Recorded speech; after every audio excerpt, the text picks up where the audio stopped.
Dans l'histoire du rap français, certains n'ont brillé par leur succès commercial, d'autres s'imposent par leur poids en termes d'image et d'empreinte indélébile laissée à la culture.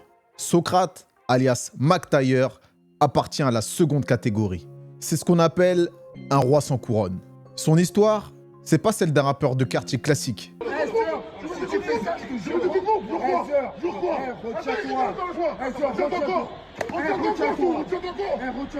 Un jeune gars qui me parle et qui me dit ce qu'il a fait, il avait fait des trucs. Et je lui dis, mais si tu veux t'en sortir, tu peux. Tu peux t'en sortir. Ah voilà mon pote, hein. On est là, on a fait vite fait le petit tour. Bon, t'as vu les gens. Il baisera la France jusqu'à ce qu'elle aime en carrière. Il a marqué sa génération par sa musique, son côté entrepreneur, businessman et avant-gardiste. Mais surtout, c'est son vécu et toutes les choses qui lui sont arrivées dans sa vie d'homme qui a marqué les fans de rap.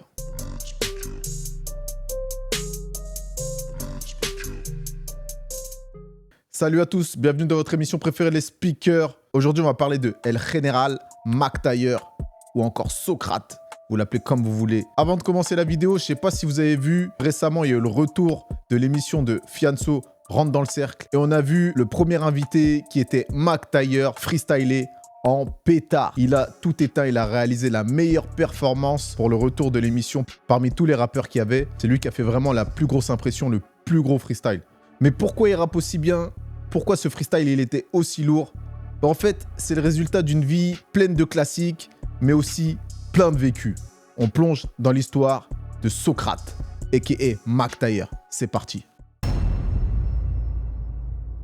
Mac Tayer, il est d'origine camerounaise. Il est né à Aubervilliers, dans le 93, en 1979.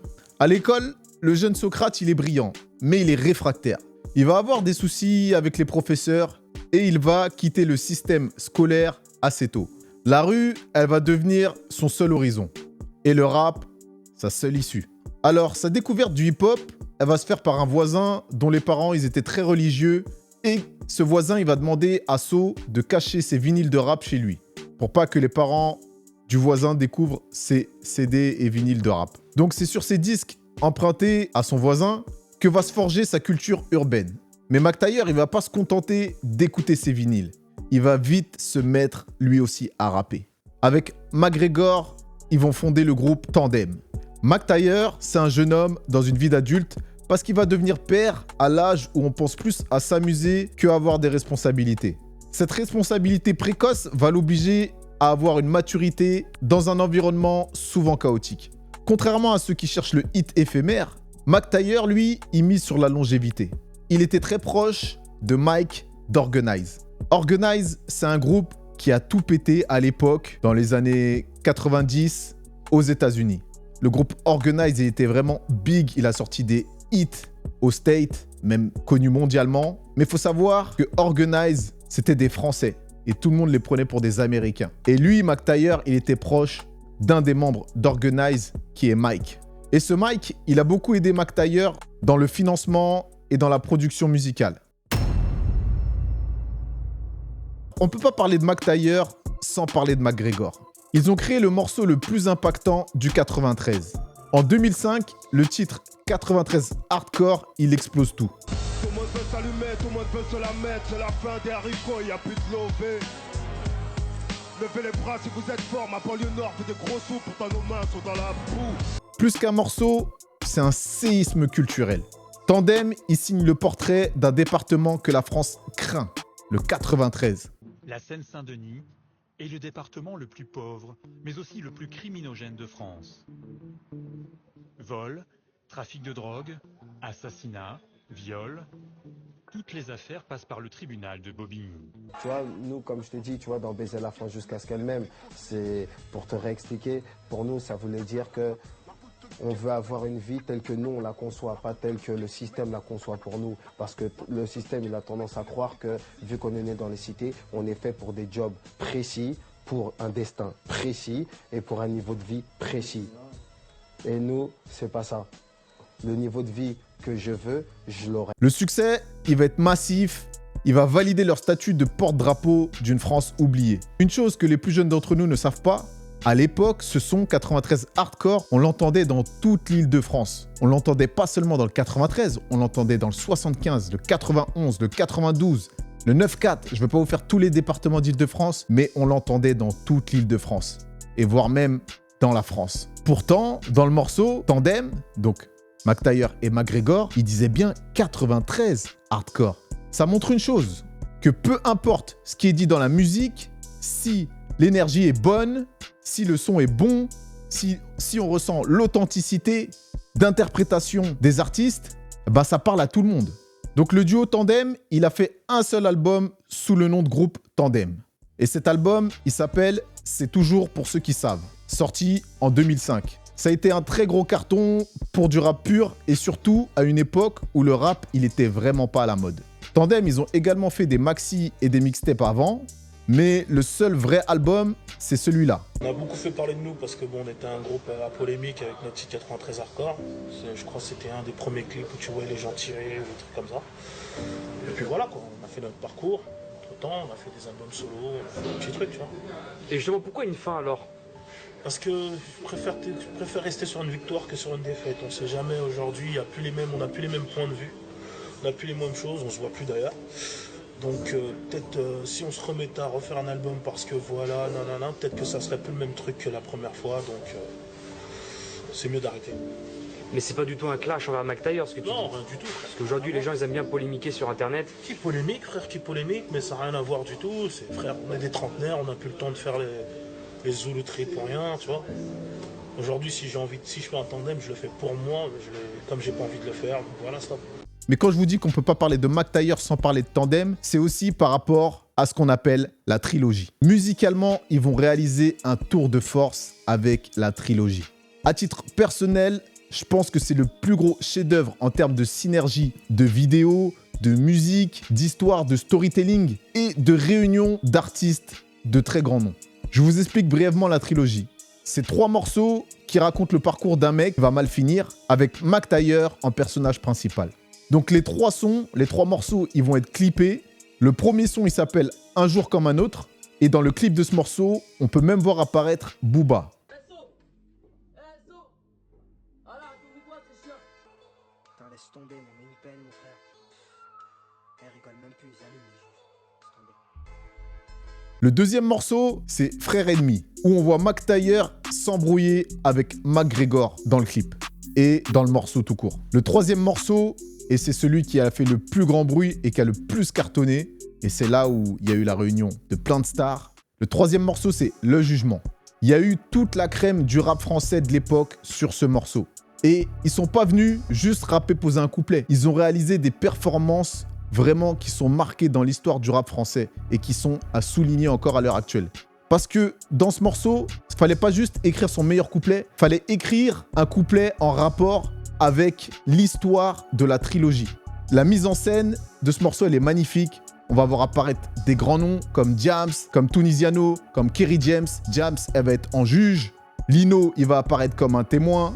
En gros, ils vont nous reconstituer un procès, un jugement. Et sincèrement, ils ont fait des couplets en rapport avec l'histoire de la musique. C'est un chef-d'œuvre. On peut citer plein de morceaux de McTayer. Mais je vais aussi vous parler du morceau 9-3, tu peux pas test, qui est un gros single de son premier album solo.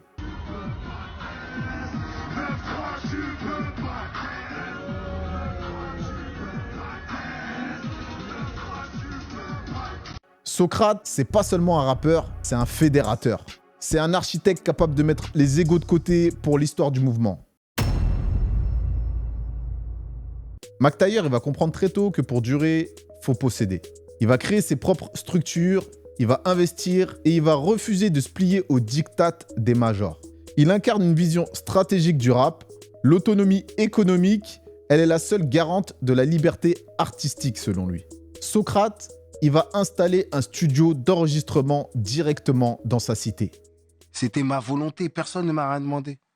De faire un studio dans ma cité, à l'époque, des studios où tu mets des 200 000 € en bas d'un immeuble, c'était du jamais vu. La sonorisation acoustique, c'était un vaisseau, mon studio. Les gens, ils se disaient, mais c'est un fou, comment il fait un studio comme ça en bas d'une cité? C'était en fait, à l'époque, tu vois, la banlieue, c'était dur. Les gens, ils disaient, ouais, dès que les gens, ils percent, ils partent. Ouais. Moi, je voulais montrer le contraire. j'ai mis le studio en bas de ma cité. Et ça a duré très longtemps. Tu comprends? J'essayais d'être inspirant le plus possible. J'avais des idées un peu révolutionnaires. En vrai, dans les années 2000, je rappais même pas pour gagner ma vie. Parce que j'étais indé. C'est moi, je voulais montrer que regardez ce qu'on peut faire quand on est seul et qu'on a un cerveau et tout. D'en bas de sa cité, regardez tout ce qu'on peut faire. J'étais plus dans un truc comme ça. Là, on peut pas faire plus proche en termes de production. Ce sera pas seulement un lieu d'enregistrement, ça sera un laboratoire social. C'est ici que l'énergie brute d'Aubervilliers elle sera capturée. C'est l'un des premiers grands rappeurs du 93 à faire ce genre de move, construire un studio dans sa cité. Mac Taylor, il comprend que l'influence, elle doit se transformer en économie. Il va lancer sa marque de vêtements Untouchable. C'est l'un des premiers à comprendre l'importance du merchandising global. Tout le 9-3 et même toute l'île de France, elle va se déplacer dans son QG pour choper des t-shirts et des autres accessoires de la marque. Quand j'ai commencé à aller en Turquie, c'est là que j'ai commencé à avoir mes premiers survêtements. J'avais fait une première commande de 500 survêtements qu'on a vendu au téléphone. En 2 secondes. Trop rapide. Trop rapide. Là, c'est là qu'on a su qu'on avait une force de frappe. Et c'est pendant ces ventes de survêtements qu'une fois, j'ai mon frère, il me dit il va livrer des survêtements. Moi, je lui dis, ah ouais, et tout. Attends, je vais aller avec toi. J'avais jamais fait. Je vais avec mon frère. Je lui dis, bon, je t'accompagne. Et là, les mecs s'attendaient pas à me voir. Ils se disent, ouais, mais t'es là et tout. Là, je dis, ouais. Et là, je snap. Alors, hein, vous avez pris les survêtements. Ah, c'est lourd. Et là, on a commencé à faire des rendez-vous dans des cités, dans l'Île-de-France. Et on vendait des survêtements. C'est un truc de ouf, en fait, ce qu'on est en train de faire. Je kiffe, moi, parce que c'est du charbon. Et c'est qu'un frère. Ouais. Après, j'ai dit quoi? J'ai fait un freestyle après 06 11 11 90 05 26, c'est mon 06. Et là, le téléphone a explosé. Tu l'as fait en fonction de ça quand même? C'est à cause de ce que j'ai observé dans notre. Ouais, tu t'es dit, vas-y, je lâche le téléphone. J'ai en fait, je vais faire un freestyle. C'est trop lourd. C'est là qu'on a décidé de faire du studio un showroom et que tout le monde venait de toute la France pour venir acheter du Untouchable en direct de la planque. Et je vendais, je faisais des snaps tous les jours. Je faisais des snaps avec plein de monde. Je partageais leurs snaps. Tout, c'était comme une grande famille qu'on avait créée. Franchement, c'était fort. C'était très vraiment, fort. vraiment fort. On pouvait faire entre 4 000 et 8 000 euros par jour. C'est un business model très intéressant et lucratif qui se vend de la main à la main sans intermédiaire. Mac Taylor, c'était vraiment le grand de la ville, le grand frère d'Aubervilliers. Il a toujours mis en avant ses petits frères, comme à l'époque où on a vu un certain Hadji Laineux qui m'avait marqué parce que je trouvais qu'il rappait très bien. On l'avait vu dans un freestyle, même si lui, il était plus fan de bécane que de rap, on a l'impression. C'est le futur du rap français, ça. Je te le dis, tu vas entendre parler, Sentence, RDT, après Tandem, tu vas en entendre parler. Tu sais que où je suis, c'est chaud. Que quand t'es chaud pour faire un tête, t'es baisé. Parce que c'est un globe qui s'échauffe. L'amertume, elle nous a baisé. On veut la paix, on fait la prière et on voit la presse qui nous ont pillés. Mais en tout cas, Mac Taylor, c'est vraiment le grand de la ville qui a vraiment toujours voulu mettre les jeunes d'Aubervilliers en avant. La trajectoire du général, elle est marquée par une tragédie indélébile. La perte de son frère Bigou en 2015. Et cela s'est déroulé lors d'une opération chirurgicale. Ce deuil, il va transformer radicalement sa vision du monde et il va infuser une mélancolie encore plus profonde dans ses textes. Mais la dureté de sa vie, elle va s'exposer aussi au grand jour à l'ère d'Internet. Il va subir l'humiliation numérique lorsqu'une vidéo de lui va circuler, le montrant se faisant frapper par un proche.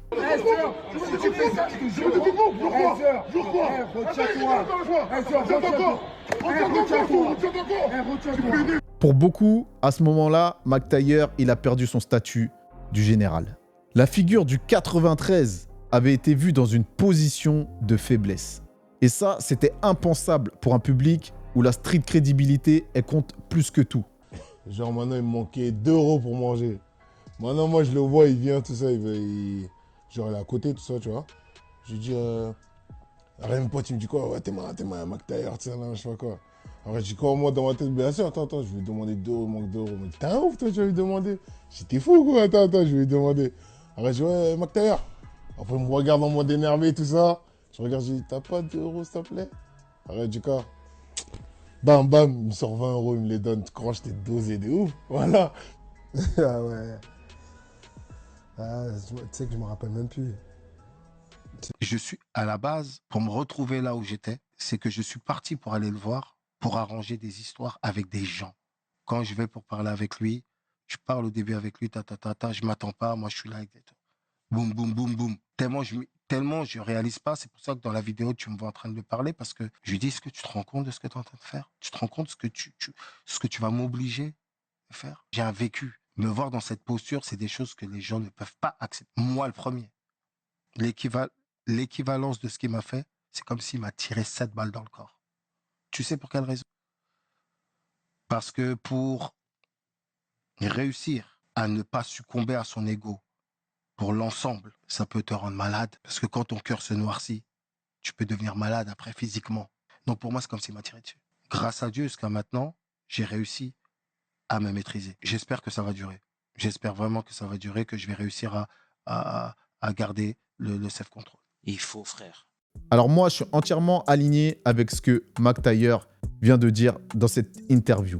Le fait qu'il ait pris du recul pour ne pas s'être vengé et pour ne pas gâcher sa vie et celle de ses proches. Souvent, les gens, ils glorifient le fait de se battre, de frapper, de se venger ou de faire du mal. Ils vont qualifier ça d'être un bonhomme.